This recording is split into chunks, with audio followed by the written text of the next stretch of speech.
రోజురోజుకు బాలికలపై అఘాయిత్యాలు ఎక్కువైపోయాయి. తాజాగా అలాంటి ఘటనే వెలుగులోకి వచ్చింది.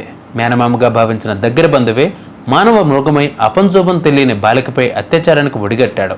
ఈ దారుణ ఘటన ఏపీలోని తూర్పుగోదావరి జిల్లా చాగళ్ల మండలంలోని ఆలస్యంగా వెలుగులోకి వచ్చింది.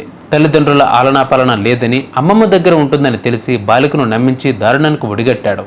పోలీసులు తెలిపిన వివరాల ప్రకారం తాడేపల్లి మండలానికి చెందిన బాలిక నిడదవోలు మండలంలోని ఓ వసతి గృహంలో 9వ తరగతి చదువుతోంది.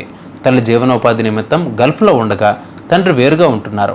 తాడేపల్లిగూడెం మండలంలో ఉంటున్న బాలిక అమ్మమ్మ ఆమె బాగోగులు చూస్తూ ఉంటారు. ఆ పనిని ఆసరాగా చేసుకున్నాడు. బాలికకు వరుసకు మేనమామైన కమల్ తాడేపల్లిగూడెం మండలంలోని ఆటో నడుపుతూ జీవనం సాగిస్తున్నాడు. అప్పుడప్పుడు బాలిక ఇంటి దగ్గరకు వచ్చి ఉండేవాడు.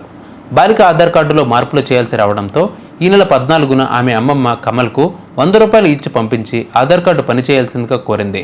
దాన్ని ఆసరాగా తీసుకున్నాడు కమల్. దీంతో ఆయన వసతి గృహానికి చేరుకుని బాలికను ద్విచక్ర వాహనంపై ఎక్కించుకుని చాగళ్ల మండలంలోని తన అమ్మమ్మ ఇంటికి తీసుకువెళ్లాడు. ఆ సమయంలో ఇంట్లో ఎవరూ లేకపోవడంతో ఆమెపై అత్యాచారానికి ఒడిగట్టాడు. అనంతరం బాలికను తాడేపల్లిగూడెం మండలంలోని ఆమె అమ్మమ్మ ఇంటి దగ్గర వదిలిపెట్టి వెళ్ళాడు. బాలిక తీవ్ర కడుపు నొప్పితో బాధపడుతూ ఉండడంతో అమ్మమ్మ ఏం జరిగింది అని అడగ్గా కమల్ చేసిందంతా వివరించింది. బాలికను నమ్మించి ఆధార్ పని మీద అతనితో ఇచ్చి పంపించడమే తప్పైంది అంటూ బాలిక అమ్మమ్మ విలపించింది. దీంతో బాలికను నిడదవోలు ప్రభుత్వ ఆసుపత్రికి తరలించి చికిత్స అందించారు. విషయం తెలుసుకున్న బాలిక తండ్రి పోలీసులకు ఫిర్యాదు చేశాడు.